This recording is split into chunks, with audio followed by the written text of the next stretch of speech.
የሲዳማ ክልል ማህበረሰብ አቀፍ ጤና ስፖርት ማህበር ከዋናው ስፖርት ትጥቅ አምራች ድርጅትና ከሀበሻ ቢራ አክሲዮን ማህበር ጋር በጋራ ያዘጋጁት 25 የጤና ቡድኖች የሚሳተፉበት የፈታ የጓደኛሞች ዋንጫ መካሄድ ጀመረም። ከውድድር ባሻገር ማህበራዊ መስተጋብርን ለማጠናከር ተብሎ የተዘጋጀው ውድድሩ በሐዋሳ ከተማ በድምቀት ተጀምሯል። ዝግጅቱ ከውድድር ባሻገር ባህላቸውን የሚያስተዋውቁበት መድረክ፣ ማህበራዊ መስተጋብራቸውን የሚያጠናክሩበት መድረክ መሆኑ ተገልጿል። ጎረቤት ክልል የተወጣጡ ብዙ ቲሞች የሚሳተፉበት ውድድር ነው።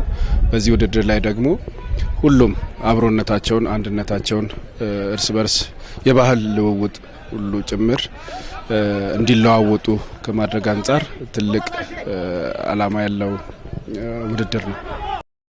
ውድድሩ ያው እንደ ስሙ ፈታ የጓደኛሞች ዋንጫ የስፖርት ይሄ ከውድድር እንትን አልፎ ማህበራዊ ትስስር ላይ ያለውን ጥሩ ኢምፓክት ለማምጣት ታስቦ ዓላማ ተደርጎ የተዘጋጀ ታላቅ መድረክ ነውና እኛም የዚህ ውድድር ላይ ይፋ የትጥቅ አጋሮን ስንሰራ ከኛም ፍላጎት ጋር ከኛም ግብ ጋር አላይን አድርገው ስላገኘ ነው። በዋነኝነት ፈታ ካፕ ሲዘጋጅ ወዳጅነትን፣ አብሮነትን፣ ጓደኝነትን እነዛን የመሳሰሉ ነገሮች ለማጠንከር ነው።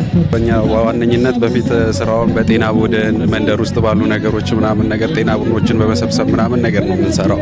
ያ ደግሞ የሰፈር ውስጥ ያለውን ነገር አብሮነትን መንደር ላይ ያሉት ነገሮች አሉ አይደል? እነዛን ነገሮች ለማጠናከርና ወዳጅነትን ለማበረታታት ነው። የሲዳማ ክልል ማህበረሰብ አቀፍ ጤና ስፖርቶች ማህበር ፕሬዝዳንት አቶ ሻሹ መዶካሌ እንደገለጹት መሰል ውድድሮች የጤና ቡድኖችን አቅም እንደሚያሳድግም ጠቁመዋል። ፈታ ከኛ ጋር አብሮ ለመስራት ትልቅ አቅም ይዞ ነው የመጣው። ለጤና ቲሞችም ደግሞ ይህ መነቃቃትን የፈጠረ ነገር ነው።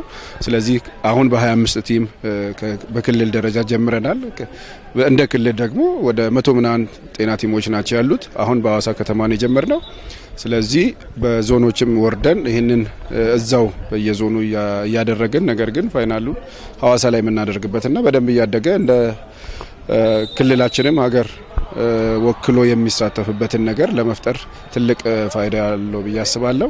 የውድድሩ መድረክ ወጣቶችን ራሳቸውን ለማሳየት እድል እንደሚፈጥርላቸው የገለጹት የዋናው ስፖርት ትጥቅ አምራች ድርጅት ተወካይ አቶ ናታን ንጉሴ ናቸው። ወጣት እንትኖች መድረክ የሚፈጥር ብዙ ተሰጥቷል ሀገራችን ውስጥ ግን በደንብ የሚያሳዩበት መድረክ የለምና እንደዚህ አይነት መድረኮች በሚዘጋጁበት ወቅት መደገፍም ግዴታችን ስለሆነ አብረን መቆም ስላለብን ያው በዚሁ የሚቀጥል እንትን ነው የሚሆነው። መድረኩም እንደዚህ እንደምታየው ብዙ ጥቅምና ብዙ ኢምፓክት ያለው እንትን እስከመሆኑ ድረስ አብረን እንቀጥል ይሆናል ብለን እኛም ተስፋ እናደርጋለን። የጤና ቡድኖች ከማሸነፍና ከመሸነፍ በዘለለ በቆይታቸው ማህበራዊ ኃላፊነታቸውን እንዲወጡ ትልቅ እድል የሚፈጥር መድረክ መሆኑን የገለጹት የሲዳማ ክልል ማህበረሰብ አቀፍ ጤና ስፖርቶች ማህበር ፕሬዝዳንት አቶ ሻሹ መዶካሌ ናቸው።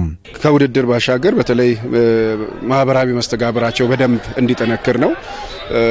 ቲሞችን በዛ ልክ ነው እየተሳተፉ እየሄዱ ያሉበትና በዛ ልክ ሄደው የተጎዱትን ብዙ ዜጎቻቸውን እንዲደርሱ እንዲያግዙ በዛውም ደግሞ ጎን ለጎን ራሳቸውን በተለይ ተላላፊ ካልሆኑ በሽታዎች ራሳቸውን እንዲጠብቁ ለስፖርቱ ያላቸውንም ለጤንነታቸው ያላቸውንም አመለካከት ማህበረሰቡ ያለውን አመለካከት ለመቀየር በዛውም ደግሞ ራሳቸውን ፈታ ያደረጉ ደግሞ ጤናቸውን እንዲጠብቁ የማድረግ ስራ ነው እየሰራን ያለነውና የውድድሩ አሸናፊዎች ከገንዘብ ሽልማት በዘለለ በሚያመጡት ውጤት መሰረት በሀገር አቀፍ ደረጃ የመወዳደር እድል ያገኛሉ።